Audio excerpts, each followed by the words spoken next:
Thumbnail आरो टाइटेलखौथ' नुखाबायानो थ' नोंथांमोननिसिम आं मोनसे आपडेट भिडिअ लानानै फैदो फार्स्टआवनो नोंथांमोना बे भिडिअ क्लिपखौ नायग्रोना लाबानो जाबाय थ' मा बुंखो আমার বিপিএফ দলৰ এজন চেয়াৰমেন পৰ্বতজোৰা সমষ্টিৰ জালাবিলা ভিচিডিচিৰ চেয়াৰমেন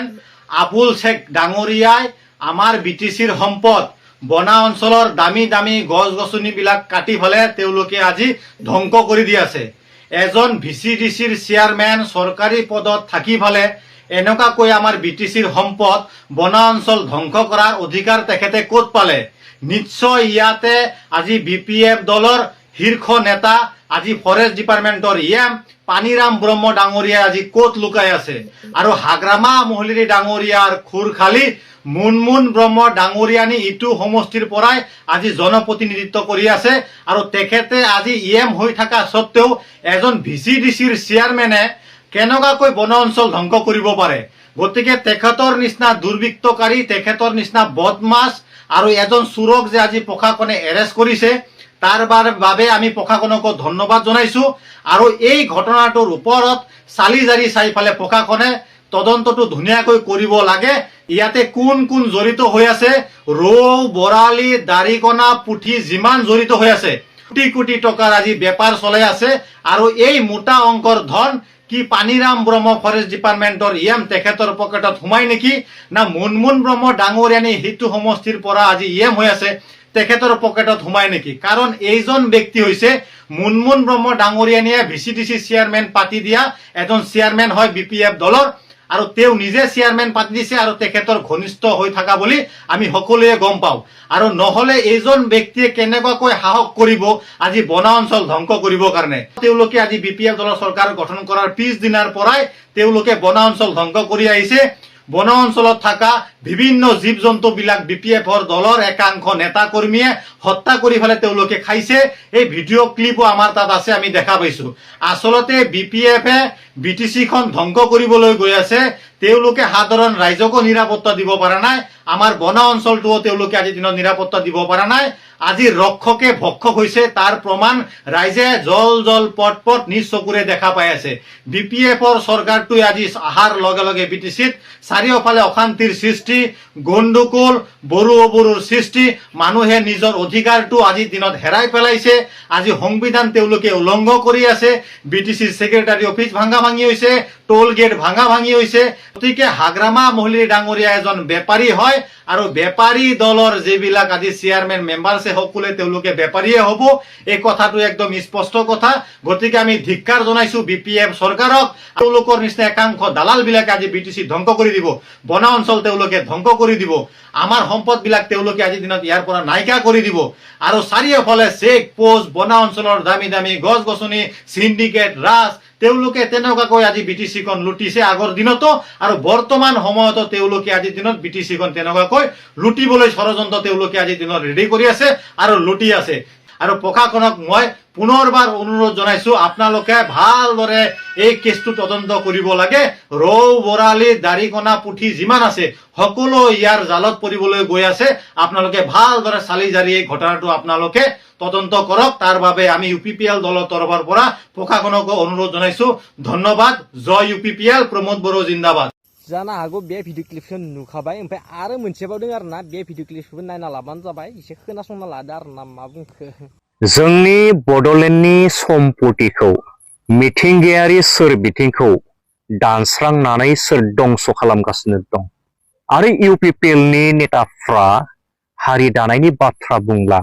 जातीय इसुनि बाथ्रा बुङोब्ला बिपिएफनि मानसिफ्रा बुङो मा इउपिपिएल दला हारि दानायनि बाथ्रा बुंनायनि कन्ट्रेक्ट लादों नामा, थिका लादों नामा आरो बे दायथ'खौ सोर होआ? बापरे, बे भिडिअखौ नायनानै लाग्रो, आं बुंगासिनो दं।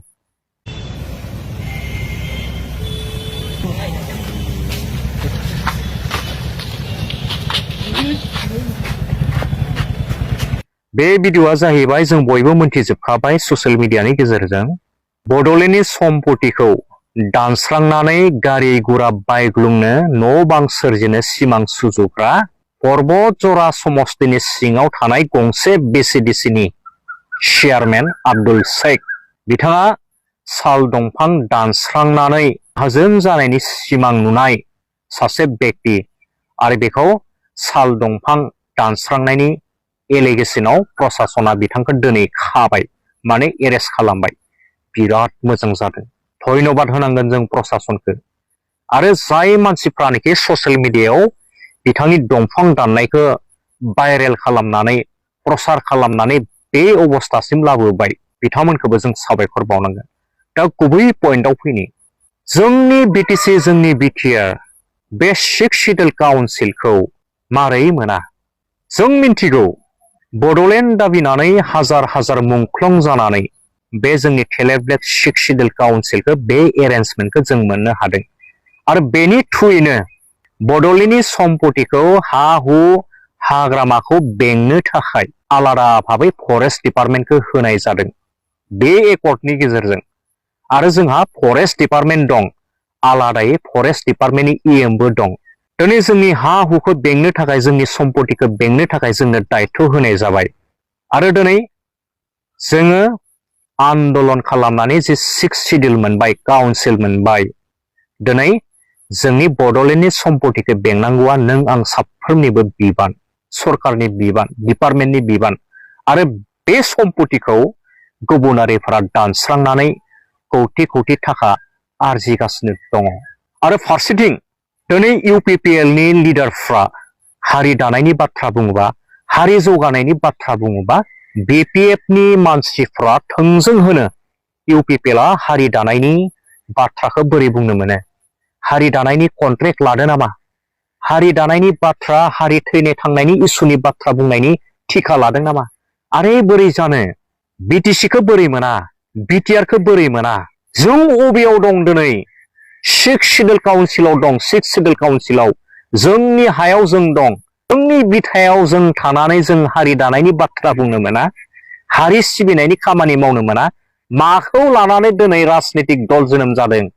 बिपिएफ पार्टिया रिजिनेल पार्टि इउपिपिएल दला रिजिनेल पार्टि जोंनि बड'लेण्डआवहाय मोननैल' रिजिनेल पार्टि दं बिपिएफ आरो इउपिपिएल आरो बे दलफ्रा मा थांखि लानानै जोनोम जायामोन दिनै पावाराव दं होननानै हारि सिबिनो मोना हारि दानायनि बाथ्रा बुंनो मोना हारिनि थैनाय थांनायनि बाथ्रा बुंनो मोना बोरै जानो दिनै अबे बिथायाव थानानै जों पलिटिक्स खालामगासिनो दं जोंनि बिथायाव थानानै जों पलिटिक्स खालामनो मोना हारि जौगानायनि खामानि मावनो मोना अख्राङाव थानानै जोङो खामानि मावनांगौ नामा अख्राङाव थानानै जोङो दल खालामनांगौ नामा जोंनि 6 सिडिउल काउन्सिलाव थानानै जों हारिनि थाखाय खामानि मावनो मोनाबा हारि जौगानायनि थाखाय एजेन्डा लानानै मिशन लानानै खामानि मावनो मोनाबा अबे एंगेलखौ नायनानै दिनै इउपिपिएलखौ बुंनो हाखौ जे इउपिपिएलआ हारि दानायनि थिखा लादों होननानै दिनै बिपिएफनियाव हारि दानायनि एजेन्डा दंना गैया एजेन्डा दंना गैया हारि जौगाहोनायनि हारिनि खामानि मावनो थाखाय थांखि दंना गैया एजेन्डा दंब्ला दिनै बे बाथ्राखौ दिनै मानो बुंनो मोनखौ जि इउपिपिएलनि दलनि सोरबा दैदेनगिरिया हारि दानायनि बाथ्रा बुङोबा हारि सिबिनायनि कन्ट्रेक्ट लादों होननानै जोंखौ मिनियो दा मानगोनां रायजो राजा नोंथांमोन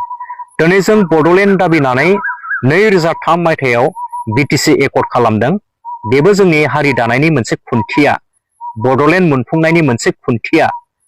फैयै फैयै आन्दलन खालामफिननानै 2020 मायथाइयाव बिटिआर एकर्ड खालामदों बेबो बड'लेण्ड मोननायनि मोनसे माइल्स खुन्थिया बेखौ जों बुजिनांगोन आरो जोङो 6 सिडिउल काउन्सिलाव थानानै